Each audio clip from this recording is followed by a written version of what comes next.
더불어민주당에서 정부 시행령을 통제하는 국회법 개정안이 추진되고 있는 것을 놓고 여야 간의 갈등이 커지고 있습니다. 국민의힘이 정부 완박이라고 강력하게 반발한 데 이어서 윤석열 대통령도 반대 의사를 밝혔는데요. 네, 국회 취재기자 연결해서 자세한 내용 살펴보겠습니다. 방준혁 기자. 네, 저는 국회에 나와 있습니다.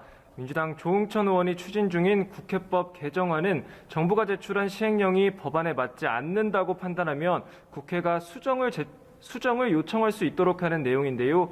윤석열 대통령은 오늘 출근길에서 위헌 소지가 많다며 반대 의사를 밝혔습니다. 민주당이 해당 법안을 강행할 경우 거부권 행사 가능성까지 시사한 것으로 풀이됩니다. 국민의힘도 반헌법적이라며 비판을 이어갔는데요.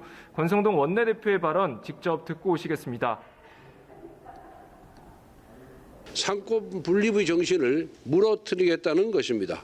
거대 의석으로 사사건건 새 정부의 발목을 잡겠다는 다수당의 폭고입니다.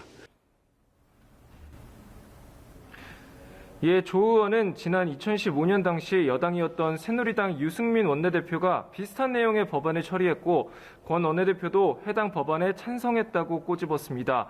위헌 소지 지적에 대해선 박홍근 원내대표 역시 별다른 문제가 없을 것으로 본다고 밝혔는데요. 직접 들어보시겠습니다. 국회법에 따라서 시행령을 마음대로 하지 못하게끔 지금 절차가 규정돼 있잖아요. 그것보다 더 간소하게 하겠다는 것이죠. 한편 민주당 비상대책위원회는 오늘 첫 공식 회의를 열고 계파 갈등 해소를 비롯한 당 쇄신안을 논의했는데요. 관련 내용도 함께 전해주시죠.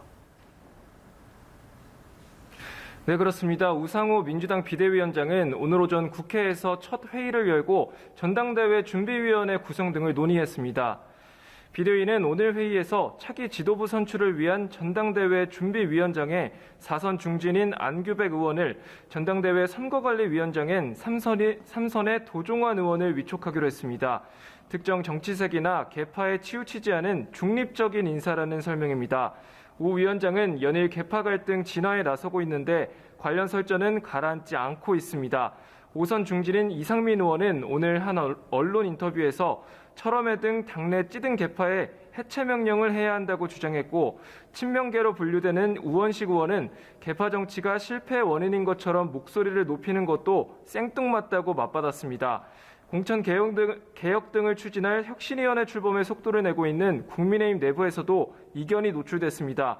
이른바 친윤계로 분류되는 배현진 최고위원은 비공개 회의에서 혁신위가 이준석 대표의 자기 정치를 위한 사조직으로 오해받을 수 있다고 지적했는데요.